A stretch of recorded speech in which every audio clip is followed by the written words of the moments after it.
Hello everyone, welcome to my channel. Last lecture में हमने किया था RDBMS का बेसिक्स और कॉन्सेप्ट और अपने schemas 3 levels of abstraction. So let's continue with structure of A DBMS, that is database management system. तो ये हमारे पास DBMS का एक स्ट्रक्चर है, ये देखिए। अब DBMS में क्या होता है, हमारे पास एक तरह का यूज़र नहीं होता है, डिफरेंट टाइप्स के यूज़र होते हैं। First one is unsophisticated user and second one is sophisticated users. Unsophisticated users में किस टाइप के यूज़र्स आ जाते हैं, लाइक कस्टमर्स, ट्रैवल एजेंट्स, और भी काफ़ी सारे यूज़र्स ऐसे होते हैं बेसिक से जो हमारे अनसोफिस्टिकेटेड में आते हैं। सोफिस्टिकेटेड यूज़र्स में कौन से यूज़र्स आते हैं हमारे, like application programmers and database administrators. अब ये जो हमारे 3 डिफरेंट लेवल्स के डिफरेंट टाइप्स के यूज़र हैं, एक वेब के फॉर्म में हमारे पास क्वेरी आ सकती है, एप्लीकेशन फ्रंट एंड्स की फॉर्म में आ सकती है और SQL की फॉर्म में भी आ सकती है। ये क्या शो करता है, कमांड फ्लो, कि हमारे पास कौन सी टाइप की क्वेरी आ रही है यूज़र की तरफ से। अब जो हमारे पास ये है हमारा कंप्लीट DBMS। तो इसके अंदर हम क्या पढ़ेंगे कि जो यूज़र है वो किस तरह से क्वेरी सेंड कर रहा है, हमारी क्वेरी कैसे इवेलुएट हो रही है, कैसे एग्जीक्यूट हो रही है, और किस तरह से जो हमारा DBMS है वो सॉल्यूशन रिटर्न कर रहा है यूज़र को। अब हमारे पास ये क्या है, क्वेरी इवेलुएशन इंजन। ये क्या शो करता है, इंटरेक्शन हमारे पास है इसमें, plan executor, parser, operator, evaluator and optimiser. जैसे ही यूज़र अपनी क्वेरी पास करेगा क्वेरी इवेलुएशन इंजन को, वो क्या करेगा, उस क्वेरी को पार्स करेगा, ऑप्टिमाइज़ करेगा, इवेलुएट करेगा, और इवेलुएट होने के बाद क्या करेगा, इवेलुएट मतलब कि उस क्वेरी में हमारा क्या डाटा है, कौन सी इंफॉर्मेशन वो कंटेन कर रहा है, और फिर एग्जीक्यूशन में वो क्या बताएगा, जो हमारे ऑपरेटर्स हैं उन्हें किस फॉर्म में रिप्रेजेंट करेगा, ट्री की फॉर्म में। अब वो क्वेरी कहाँ पास होगी, नेक्स्ट लेवल पर। नेक्स्ट लेवल है हमारा फाइल्स एंड एक्सेस मेथड्स। ये लेयर क्या करती है, उन फाइल्स को भी सपोर्ट करती है जो अनऑर्डर्ड होती है। अनऑर्डर्ड फाइल को और इंडेक्स्ड फाइल को, मीन्स ऑर्डर्ड फाइल को, दोनों टाइप की फाइल को ये सपोर्ट करती है। फाइल बेसिकली मैंने आपको क्या बताया था पहले, नंबर ऑफ रिकॉर्ड्स और collection of pages, that is file. उसके बाद जो हमारी क्वेरी है वो नेक्स्ट लेवल पर जब आ रही है, नेक्स्ट लेवल पर हमारा क्या है, बफर मैनेजर। बफर मैनेजर क्या करता है, पेजेस को डिस्क से मेन मेमोरी में लेकर आता है यूज़र की रिक्वेस्ट के अकॉर्डिंग। मान लीजिए एक यूज़र है, उसने पहले रिक्वेस्ट की है, क्वेरी सेंड की है, तो पहले उसकी रिक्वेस्ट के अकॉर्डिंग डाटा को डिस्क से मेन मेमोरी में लेकर आएगा।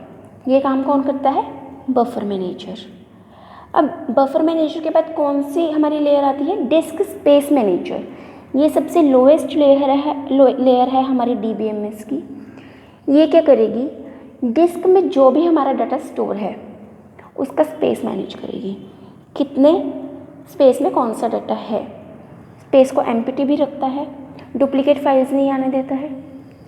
अब किस फाइल में हमें डाटा एलोकेट करना है, डी एलोकेट करना है, पेजेस को रीड करना है या राइट करना है, वो सारा काम कहाँ होता है, डिस्क स्पेस मैनेजर में। बेसिकली इसका मेन काम यही होता है, मेन एम यही होता है कि डिस्क के अंदर ये स्पेस को मैनेज करता है। अब जो हमारा ये कंप्लीट DBMS है, ये एक तो सपोर्ट करता है कंकरेंसी को और एक सपोर्ट करता है क्रैश रिकवरी को। और जैसे जैसे हमारा शेड्यूल होता है रिक्वेस्ट, ये जो DBMS है रिक्वेस्ट्स को शेड्यूल करता है यूज़र की, कि पहले किसकी आई है, सेकेंडली किसकी आई है, और डेटाबेस में जो भी चेंजेस हो रहे हैं उनको भी मेंटेन रखता है। कंकरेंसी और क्रैश रिकवरी को DBMS सपोर्ट करता है। तो फर्स्ट ऑफ ऑल कंकरेंसी है क्या, मैंने आपको लास्ट लेक्चर्स में भी बताया है। कंकरेंसी हमारा है सेवरल स्टेटमेंट जो होती है हमारी एग्जीक्यूट होती है सेम टाइम पे, एग्जीक्यूशन ऑफ सेवरल स्टेटमेंट्स और several operations at the same time, that is concurrency. Concurrency control का हम कंप्लीट टॉपिक डिटेल में पढ़ेंगे आने वाले लेक्चर्स में। Now what is crash recovery. Crash recovery क्या करता है? क्रैश रिकवरी क्या करता है, जो भी हमारे डेटाबेस में हमारा डेटा है उसे वापस से कंसिस्टेंट स्टेट में लेके आता है। मतलब हमारी कोई भी स्टेटमेंट है वो एग्जीक्यूट हो रही है, लेकिन कोई इशू आ गया, नेटवर्क इशू आ गया या सिस्टम क्रैश का इशू आ गया, जिसकी वजह से वो स्टेटमेंट कंप्लीट एग्जीक्यूट नहीं हो पाई, तो क्रैश रिकवरी क्या करेगा, उस स्टेटमेंट को वापस से यूजेबल स्टेट में ले आएगा और जो भी हमारे इश्यूज थे जैसे ही वो रिजॉल्व होंगे वैसे ही वो स्टेटमेंट दोबारा एग्जीक्यूट होगी। नेक्स्ट हमारे पास कुछ कंपोनेंट्स हैं कंकरेंसी कंट्रोल के साथ, that is transaction manager and lock manager. अब ट्रांजैक्शन मैनेजर क्या करता है? ट्रांजैक्शन मैनेजर क्या करता है, उन रिक्वेस्ट्स को एग्जीक्यूट करता है, या फिर कह सकते हैं जो हमने पहले फाइल्स का कंसेप्ट पढ़ा था कि जो हमारी फाइल्स हैं वो लॉक करता है फाइल सिस्टम, या फिर DBMS डिफरेंट लेवल्स पे हमारे पास फाइल्स को और या फिर रिकॉर्ड को लॉक करता है।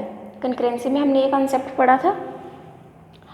अब ये यहाँ पे यूज़ हो रहे हैं कैसे, जो भी फाइल को या रिकॉर्ड को या पेज को उस DBMS ने लॉक किया था, कौन सा यूज़र कब किस फाइल को या फोल्डर को या रिकॉर्ड्स को अनलॉक कर रहा है, जो भी लॉक्स हमारे पास अवेलेबल होंगे ट्रांजैक्शन मैनेजर उनका ध्यान रखिएगा कि कौन से जो हमारे पास फोल्डर्स हैं वो लॉक हैं और कौन से लॉक्स यूज़र रिलीज़ कर चुका है। और क्या करेगा, जो भी स्टेटमेंट एग्जीक्यूट होगी पहले उसे शेड्यूल करेगा कि पहले कौन सी स्टेटमेंट एग्जीक्यूट होगी और सेकंड वन कौन सी एग्जीक्यूट होगी according to the user request. So basically overall transaction manager क्या करेगा, एक तो एग्जीक्यूशन जो स्टेटमेंट्स का एग्जीक्यूशन है उन्हें शेड्यूल करेगा और कौन से लॉक्स रिलीज़ हो चुके हैं उन पे ध्यान रखेगा, उनके लिए अवेयर रहेगा। Next one is lock manager. Lock manager क्या करेगा, अब जो भी यूज़र्स लॉक करने के लिए रिक्वेस्ट कर रहे हैं, मान लीजिए एक रिकॉर्ड है वो ऑलरेडी लॉक है, सेकेंड यूज़र्स उस रिकॉर्ड को लॉक करना चाहता है, तो लॉक मैनेजर क्या करेगा, ध्यान रखेगा कि वो फाइल वो रिकॉर्ड अनलॉक है या लॉक है। अगर अनलॉक है तो सेकंड यूज़र को परमिशन दे देगा लॉक करने की, अगर ऑलरेडी लॉक्ड है तो वो उस यूज़र के रिक्वेस्ट को क्यू में, जो हमारी क्यू होती है नंबर वाइज शेड्यूल करेगा कि इस यूज़र की रिक्वेस्ट पहले आई थी तो इससे पहले हमें ये लॉक अलाउ करना है। Next one is recovery manager. Recovery manager क्या करता है, डेटाबेस के सारे डेटा को मेंटेन रखता है और जो भी हमने जो भी हमारा जो क्रैश आ रहा है सिस्टम में जिसकी वजह से हमारी स्टेटमेंट एग्जीक्यूट नहीं हो पाई, उस क्रैश के बाद जो भी हमारा डाटा कंसिस्टेंट स्टेट में आ रहा है उसे भी रिस्टोर करता है। अब जो हमारे डिस्क स्पेस मैनेजर है, बफर मैनेजर है और फाइल एक्सेस मेथड है, वो ट्रांजैक्शन मैनेजर के साथ, लॉक मैनेजर के साथ और रिकवरी मैनेजर के साथ इंटरेक्ट करता है। अब हमारे पास यहाँ पर क्या है, डेटाबेस है, डेटाबेस रेफरेंस शो करता है और जो हमारा डेटाबेस है वो क्या स्टोर करता है, डाटा अबाउट डाटा, जो भी हमारी क्वेरी आ रही है उस क्वेरी का जो भी डाटा है उसके डाटा का डाटा स्टोर रखता है, that is also called Meta data. और ये है हमारा जो मैंने आपको डिस्क्राइब किया है, ये मैंने इन नोट्स में सब लिखा है, आप राइट डाउन कर लीजिए या फिर एज यूजुअल जो मैंने आपको बोला स्क्रीनशॉट ले लीजिए। ये देखिए, ये मैंने सारा एक नोट्स में लिखा है। और आपको अगर हमारा आज का लेक्चर थोड़ा सा भी समझ में आया, प्लीज़ आप हमारे लेक्चर को लाइक कीजिएगा, हमारे चैनल को सब्सक्राइब कीजिएगा ताकि आपको नेक्स्ट लेक्चर्स के नोटिफिकेशंस मिलते रहे। ये इसमें हमने लॉक मैनेजर और रिकवरी मैनेजर के बारे में लिखा है। अब नेक्स्ट लेवल में हम पढ़ेंगे concept of keys and types of keys. तो हमारे साथ कनेक्ट रहने के लिए बेल आइकन ज़रूर प्रेस कीजिएगा ताकि आपको हमारा नोटिफिकेशन मिलता रहे। Thank you.